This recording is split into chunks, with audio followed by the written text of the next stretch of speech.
भरत और हनुमान जी का वृतांत चल रहा था। हनुमान जी संजीवनी बूटी लेकर आ रहे थे, तो भरत जी ने विचार किया कि पता नहीं कौन राक्षस जा रहा है, इसको हम पटक दें। उन्होंने तीर मारा, हनुमान लंगड़ा गए। हनुमान लंगड़ा, तो इसके बाद में पता चला कि भगवान लक्ष्मण जी को शक्ति लगी। भगवान राम जी के काज में लगे हुए हनुमान जी, उनने पूरा वृत्तांत बताया कि लक्ष्मण जी को शक्ति लगी हुई है, उनके लिए संजीवनी लेके जा रहे हैं, सूर्य उदय से पहले जाना पड़ेगा। तो उनने कहा हनुमान चलो तो सही, विश्राम कर लो, विश्राम करने का कोई समय नहीं हमारे पास। लेकिन फिर भी अयोध्या की ओर गए। जब अयोध्या गए ना साहब, तो माता उर्मिला हनुमान जी के लिए फल लेकर आई। फल और केला, बड़ा जैसे कि सेव फल है, केला है, बड़े प्रसन्न होते हैं हनुमान जी, उससे बड़े प्रसन्न होते हैं। तो बड़ी प्रसन्नता से उनको खिला रही हैं उर्मिला जी, उन्हें बड़ी प्रसन्नता से खिला रही। तो उनने हनुमान जी ने मुस्कुराते हुए कहा, माता आपके पति देव को शक्ति लगी हुई है और सूर्य उदय हो जाएगा। सूर्य अगर उदय हो गया तो उनके प्राण चले जाएंगे, और आप मुस्कुराते हुए हमें फल खिला रहे हैं। तो बड़ा सुंदर जवाब दिया उर्मिला ने कि हनुमत, जिसकी शरण में लक्ष्मण पड़ा है ना, जिसकी गोद में सिर रखा हुआ, मजाल की काल और सूर्य उदय हो जाए। सूर्य उदय हो ही नहीं सकता। तो इसलिए अगर हम इनकी शरण में बैठे, भला कौन कुछ बिगाड़ सकता है? किसकी औकात, भला किसकी मजाल? कोई कुछ नहीं बिगाड़ सकता। प्रेम के संबंध जो भी है, समर्पण भाव से, समर्पण भाव से हमारे प्रति आपने सुना होगा, अनेकों षड्यंत्र होते हैं, अनेकों प्रकार का। क्योंकि जो राम काज में जो लगा रहता है उसके खिलाफ तो षड्यंत्र होते हैं, लेकिन राम की ऐसी कृपा होती है जिस पे ईश्वर की कृपा होती है ना, ईश्वर के अलावा उसका कोई कुछ बिगाड़ ही नहीं सकता संसार में। ये तो ऐसी मानसिकता बन गई है कि हमारा फलाना ये कर रहा है, ये ऐसा कर देगा, ये वैसा कर देगा। कोई किसी का कुछ कर ही नहीं सकता। जिस पर ईश्वर की कृपा होती ना, संसार में कोई कुछ बिगाड़ ही नहीं सकता है। ऐसी कृपा, ऐसी ईश्वर की कृपा, वो दिखाई तो नहीं देती लेकिन होती जरूर है। अनेकों से सामना होता है, करो सामना, आओ। हम जिनकी गोद में बैठे ना, वो कभी हारने ही नहीं देते हैं कभी भी, और हार मानना भी नहीं चाहिए, क्योंकि ये जीवन समर्पित चरणों में तुम्हारे, तुम ही मेरे सर्वस्व, तुम ही प्राण प्यारे साहब। उन्हीं को ही प्राण प्यारे सर्वेश्वर मानकर अगर उनकी शरण में, उनकी गोद में अगर ये भैया बोल रहे हैं राम नाम का जाप करने, अगर बताते हैं कि ऐसा हमने खुद नहीं किया, सबक लो, राम नाम के जाप होने से हनुमान जी प्रसन्न हो जाते हैं। हनुमान जी खुद सहायक बन जाते हैं और रक्षा करने के लिए तत्पर रहते हैं। कभी कोई कार्य बिगड़ने नहीं देते। तुम हारते हारते भी जीत जाओगे। 2 दिन शत्रु के होते हैं, तीसरा दिन हनुमान जी महाराज का होता है। ऐसा प्रमाण है साहब, ऐसा प्रमाण है। ऐसी प्रभु की ये कृपा ही तो होती है।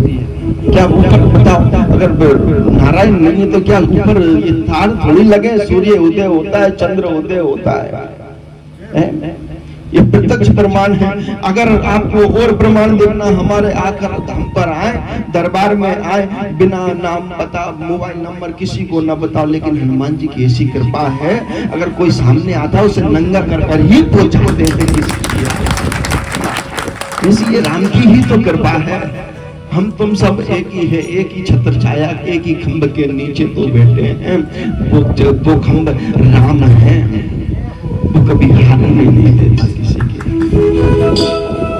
ऐसे बड़े प्रेम के संबंध बड़े अटूट होते हैं। प्रेम की क्या परिभाषा कहे, नाम ही अलवेला है।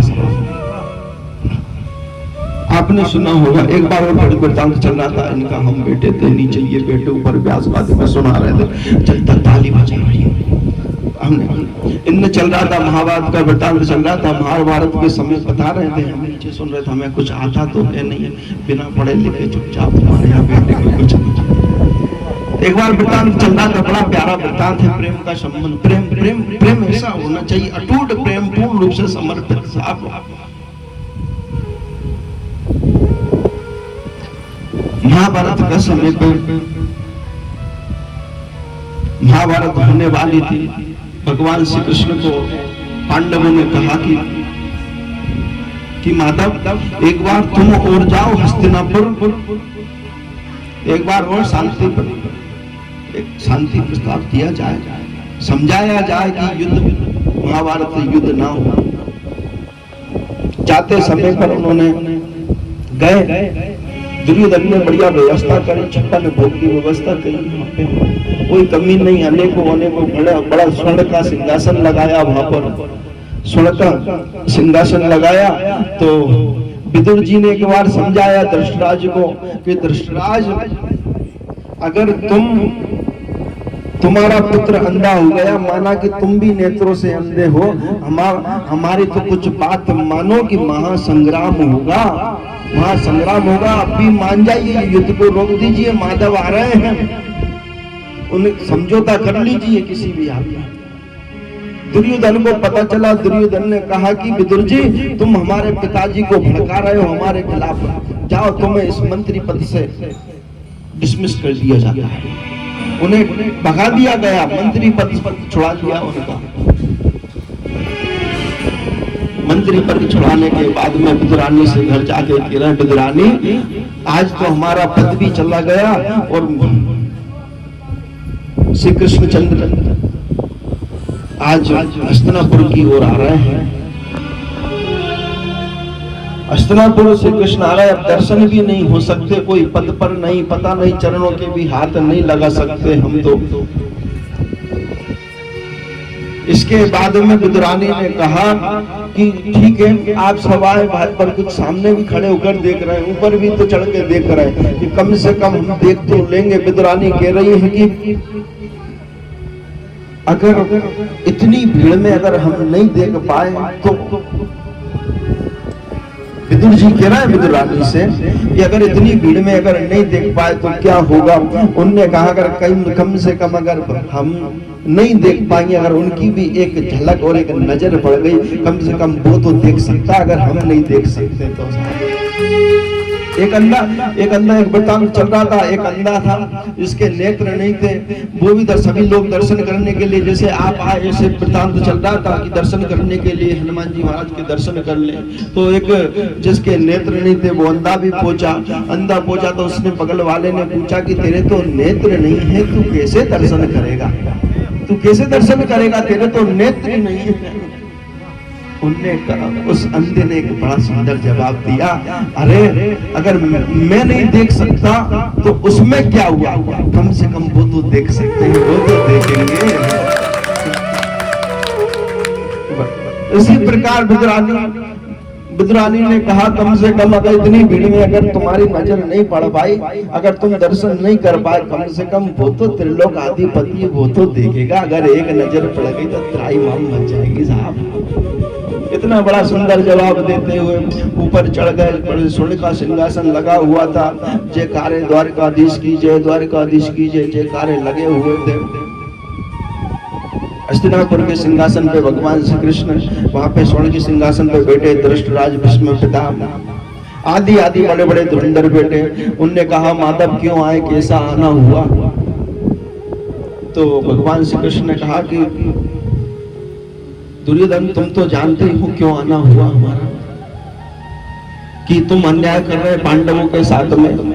अगर चक्रवर्ती सम्राट हो, अगर आप इस विश्व में से कुछ नहीं दे सकते तो एक प्रदेश दे दो। तो उनने कही है कि दुर्योधन बोला कि नहीं दे सकता।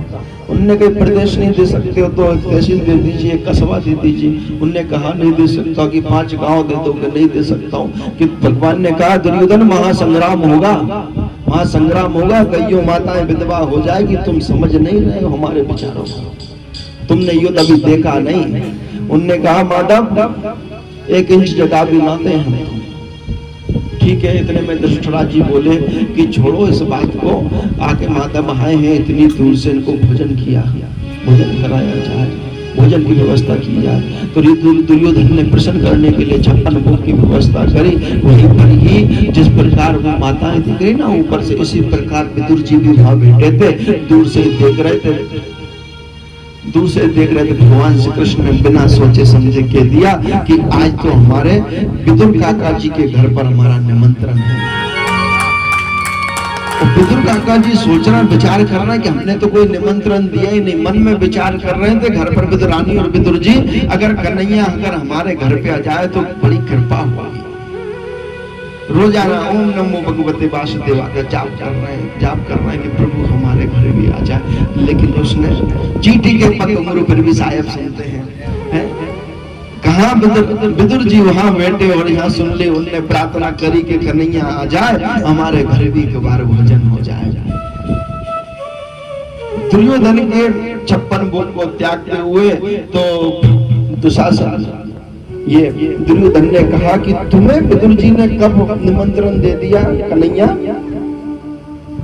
उनने कहा कि हमारा पहले ही निमंत्रण स्वीकार हो गया। विदुर जी पहले मंत्री थे तब हमें निमंत्रण दे दिया था दुर्योधन। और विदुर जी को पता नहीं, विदुर जी भीड़ में से उठ के गए तुरंत में। उन्होंने कहीं बाजार में जाया जाए तो इतने में कन्हैया उठ के चलती है सिंहासन से।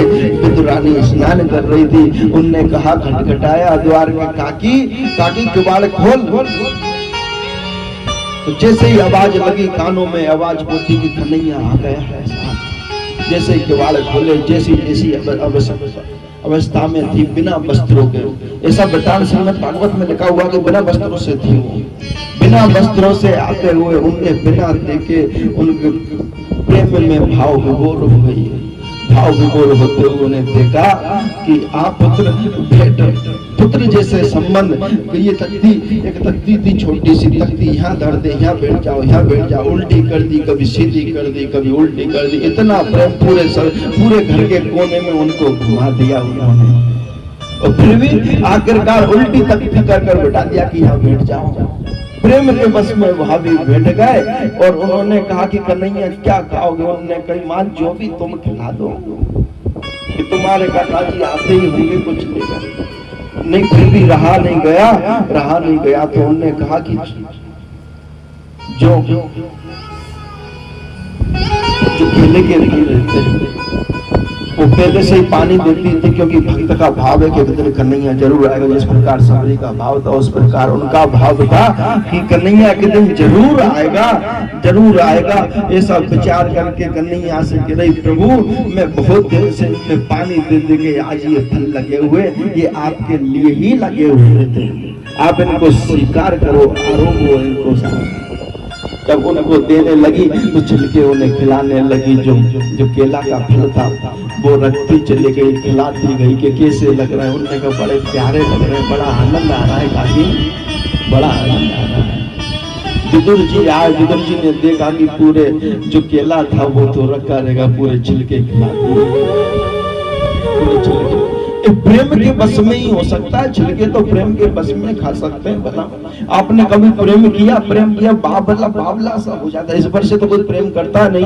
अगर किसी और से किया हो आपने, समझ रहे हो, तो कैसे समझ रहे हैं? इसलिए पगला से हो जा।